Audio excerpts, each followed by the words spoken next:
Өзбекстан мемлекеті елбасы Нұрсұлтан Назарбаев пен қазақстандық делегаттарды сән салтанатымен қарсы алды. Жыл басынан бері екі президент 6 рет кездескен болса, 4 рет Шавкат Мирзиёев Қазақстанға ресми сапармен келген болатын. Нәтижесінде екі ел арасында жаңа пойыз бен автобустар қатынап кедендегі акциздік төлем алынып тасталды. Сондай-ақ жаңа бекеттер де ашылған болатын. Бұл жолы елбасының жұмыс сапарында 10 маңызды құжатқа қол қойылды. Оның бірі өңір басшысы Жансейіт Түймебаев сауда-экономикалық және мәдени-гуманитарлық салалардағы өзара түсіністік туралы шетелдегі 3 облыспен ынтымақтастық меморандумы болып отыр. Сондай-ақ Ташкентте екі ел кәсіпкерлерінің қатысуымен қазақ-өзбек бизнес форумы ұйымдастырылды. Кездесуге қазақстандық 300-ден астам кәсіпкер қатысқан. Іс-сапар барысында қос ел президенті қазақстандық тауар өндірушілердің көрмесін тамашалады.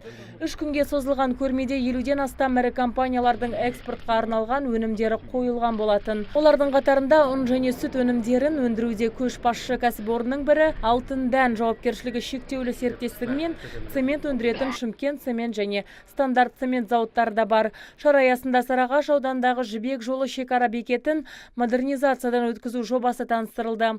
Құны 18 миллион ақш долларын құрайтын жоба іске асса, екі ел шекарасынан тәулігіне 30 мың адам емін-еркін өте алады екен.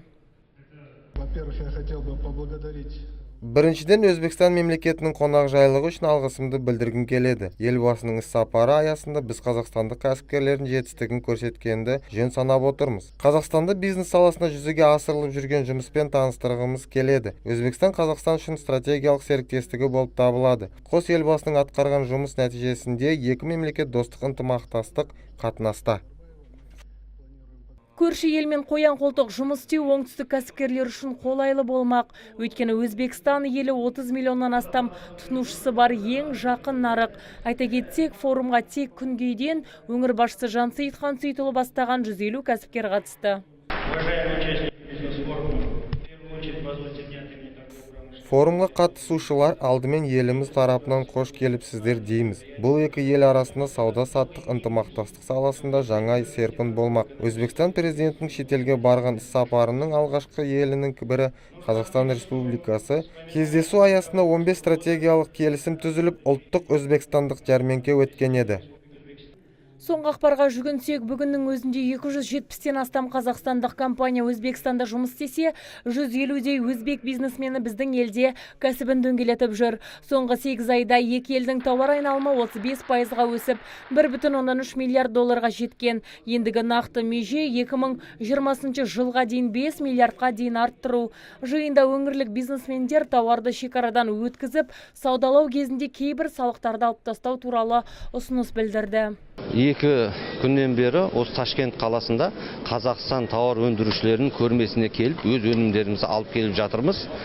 Көрмемізде біз осы Өзбекстан нарығына экспортқа шығарсақ деген оймен өз өнімдерімізді әкеліп, осы Өзбекстан еліндегі осы кілем саудасымен айналысатын кәсіпкерлер келіп, біздің өнімімізді көріп, өте жақсы қызығып жатыр. Ол акциз бар, әлі алынған жоқ. Ол туралы біз келісім сөздер жүргізіп жатырмыз. Енді бірақ ол бізге жаңағы бір үлкен не емес, өйткені бізде Қазақстанда екі завод бар кілем шығаратын. Ол біреу Бал текстиль, екіншісі жаңа Назар текстиль. Енді біз ол туралды келісім сөздерді жүргізіп жатырмыз. Өйткені осы не бойынша, жаңа кілем бойынша, одан кейін екіншісі мынау сусындар бойынша. Іскерлік жиында құны 1,2 миллиард ақш долларын құрайтын бірнеше келісімдер түзілді. 200-ден астам дәрі-дәрмек шығарумен айналысатын отандық Химфарм акционерлік қоғамы өз өнімін енді Өзбекстанға да экспорттайтын болады. Елбасының іс-сапар аясында қос ел арасындағы іскерлік қатынас қана емес, мәдени байланыс та нығайтылды. Өйткені 2018 жыл Өзбекстанның Қазақстандағы жылы деп жарияланады.